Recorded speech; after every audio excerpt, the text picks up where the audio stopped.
Bishop, how are you? All is well, sir. I know. I'm also well. So I'm just gonna talk about the show. Your contribution, and the controversy that follows you everywhere you go. Is that so? Yeah. But yeah. Anyway, let me start. Welcome to the platform. I'm here with the bishop.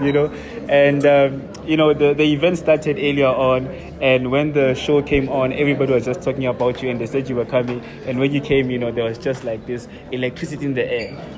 About your views. How do you feel? Do you feel that you're a controversial person? You did science. There is something we call movement and resistance. If you are moving at 5 kilometers per hour, the resistance is 5 kilometers per hour. If you move at 160, the resistance is also at 160.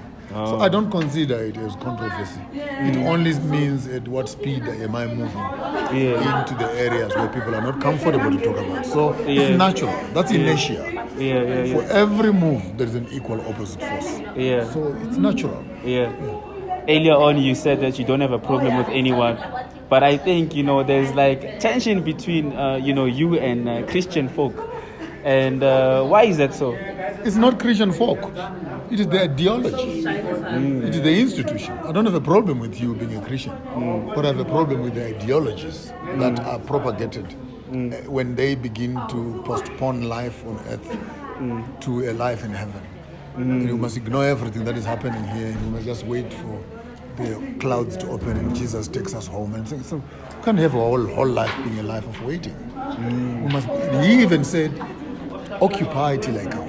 In Genesis, he even said, have dominion over the birds, over the animals, over the fish, etc., and work until the land. And so what is this thing all about that people no longer even believe in the text and their obsession with disappearing? It's an escape theology.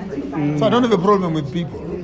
I have a problem with the ideology that seeks to substitute people in life and postpone their function into their life after. Over the past, I'd say maybe 5-10 years, less than 10 years or so, there's definitely like a spiritual awakening, particularly here in South Africa. We see, a lot of more conversations around spirituality, which is what the episode was about. And my thing is like, why? Why now? Why all of a sudden do we see more and more young people becoming sangomas? Why these days do we see more and more, people being invested in all types of religion? And it's even on social media, it's like a thing now. Why is that happening?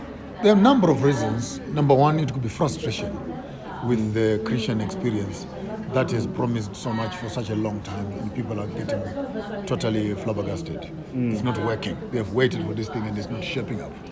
Secondly, it also speaks of an age of knowledge. We are now free as Africans, post-colonialism, and people are beginning to look at their identity more freely, which they were not able to do during the times of oppression. But if you get into the cosmological side, they're saying it's an age of Aquarius, where now there's a whole lot of awakening that is happening. It's not in South Africa only, by the way. It's across the whole globe. The black child, whether they're in America, they're in Europe, they're in Africa, there is an amount of shaking our heads out of the dust from what the white men had told us we are to who we want to be. So, and I think it's quite an interesting time to see an awakening that is taking place across the whole black culture and continent and people. So it's time. It's time we start learning.